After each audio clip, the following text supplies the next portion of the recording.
examiner les progrès de la CVG. Comme vous le savez, la réparation des victimes de graves violations des droits de l'homme est au cœur du mandat de la CVG. C'est pour cette raison que notre commission a préparé de manière très inclusive et participative une politique de réparation en faveur des victimes avec un avant-projet de loi y relatif. En effet, comme tous les travaux de la CVG, la politique de réparation est le fruit d'une concertation sociale, d'un dialogue avec les communautés de notre pays dans toutes les régions. La politique de réparation a fait l'objet d'un grand atelier national de validation organisé par le ministère de la Réconciliation nationale.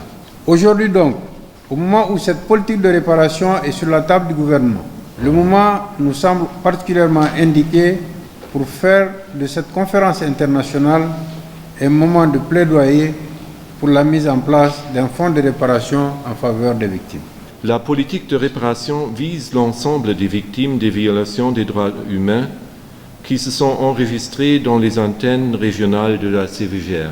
Les mesures de réparation sont les seules mesures centrées uniquement sur la victime, ses droits et son bien-être.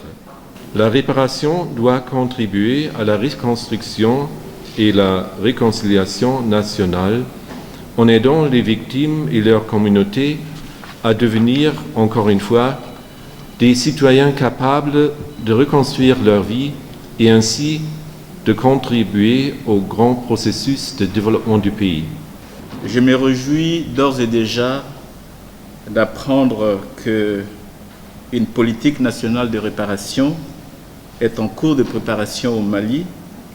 En effet, au sortir d'un conflit, un programme de réparation est encore une fois essentiel pour rendre justice aux victimes de violations des droits de l'homme et par ce biais, elle ouvre une voie vers la réconciliation et la stabilisation pour une paix durable. Dans son rapport présenté lors de la 46e session du Conseil des droits de l'homme à Genève, l'expert indépendant sur la situation des droits de l'homme au Mali avait recommandé aux autorités maliennes de démontrer leur volonté politique de lutter efficacement contre l'impunité par des actes concrets et de s'engager activement dans la mise en œuvre des recommandations pertinentes que le pays a acceptées lors de l'examen périodique universel de 2018. Le Mali a adopté la justice transitionnelle dans le cadre de sa stratégie pour faire face à la crise multidimensionnelle actuelle afin de consolider le processus de paix. La paix doit s'accompagner de la justice pour les violations les plus graves, de la vérité sur notre histoire difficile et de la réparation des préjudices subis afin de soutenir le relèvement et les transformations positives de notre société.